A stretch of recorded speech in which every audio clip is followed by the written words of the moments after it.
Hello, my name is Emnique Chalotra, and I am a student fellow with the Fresno State Transportation Institute here at the 2025 International Transportation Summit. I am joined by... Hello, I'm Brad Hyatt. I'm the Associate Dean of the Lyles College of Engineering. Well, it's great to have you, Mr. Hyatt. And if you can talk a little bit more about your role as Associate Dean. Thank you. Yes, so my job as Associate Dean is to support all of the programs in the College of Engineering, the Lyles College of Engineering at Fresno State. I work closely with Dean Ram Nuna, and we specifically help support the Transportation Institute in many different facets, including many of the faculty and students are part of the Lyles College of Engineering. No, 100% true. Without their support, I'm sure most of the research projects and faculty fellows we've had wouldn't be possible. But kind of going into that, the relationship that we do have, can you talk about the relationship with the Fresno State Transportation Institute? Because I'm sure it was around 15 years ago that it started, around like 2006, but it might have been before your time. But yeah, so transportation research has been happening for a long time at Fresno State. The Transportation Institute itself started a number of years ago. I don't know the exact number of when it started, probably right around the time that I got there. And it came to fruition with Measure C and some of the other funding across the state that really allowed our faculty and our students to focus more broadly on transportation research and to look at different areas. And what I do in the Lyles College of Engineering is we provide a lot of the administrative support. We also provide the opportunities for the faculty and the students to work with the Transportation Institute by providing them time and resources and spaces in conjunction with the Transportation Institute. yes, that is 100% true. And Mr. Hyatt, if you can talk a little bit about your time before being Associate Dean. Yeah, so before I was Associate Dean, I was a professor in the Construction Management Department. I also became the department chair for a number of years, and my background is I'm actually a civil engineer. That's what I did in college and undergraduate studies. I was actually a civil engineer in the Navy, an officer in the Navy for about 10 years. Worked as a consulting company or worked for a consulting company as a project management, construction management consultant, and then transitioned to academia.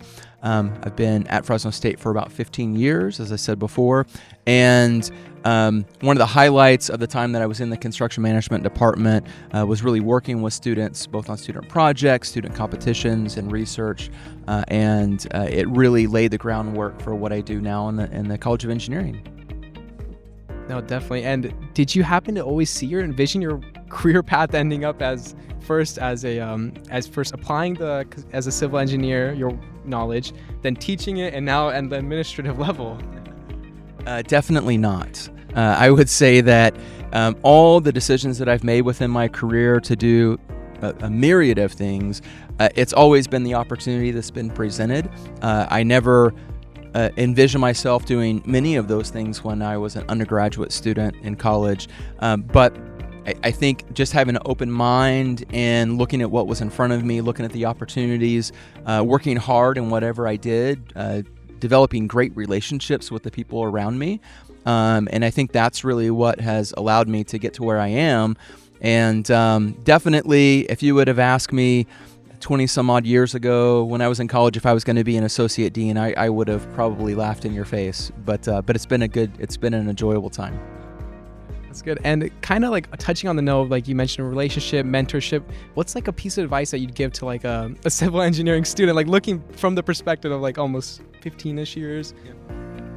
Yeah, so I think the biggest piece of advice I would have is be open to trying new things. I can specifically say my experience as an undergraduate student, I really thought that I wanted to be a structural engineer, and that was my ultimate goal.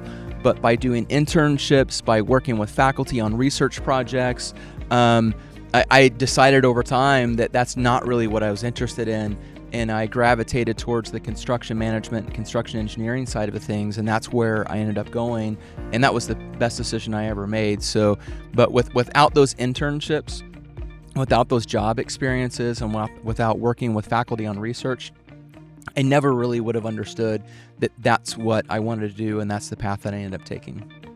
And that's definitely been noted with the Transportation Institute's support that you've giving students the opportunity to get in-person research experience as well as fieldwork experience as well. And kind of like one thing I want to end on is, now you're at the summit, what's like one thing that you like, what's been your most notable thing that you've enjoyed today? So I think number one, meeting the vast amount of people that are here, the experience that they have, asking them what they do. I think to me, the Transportation Summit and these kind of conferences, that's the favorite part for me, is to meet everybody that's here and see what they do. I would also say that the session on AI was really fascinating. That's something that we all need to be aware of as we move forward in our careers, whatever level you're at. So that was a very interesting session today. Oh, that's amazing to hear, and we look forward to seeing you again, hopefully at the next year's summit. I know you've attended the previous summit, so let's keep up the streak. Yeah. But we'll end off on a good note, and thank you guys so much for watching, as well as thank you, Mr. Hyatt, for attending the interview today. Yeah, thank you. Appreciate it. Yeah.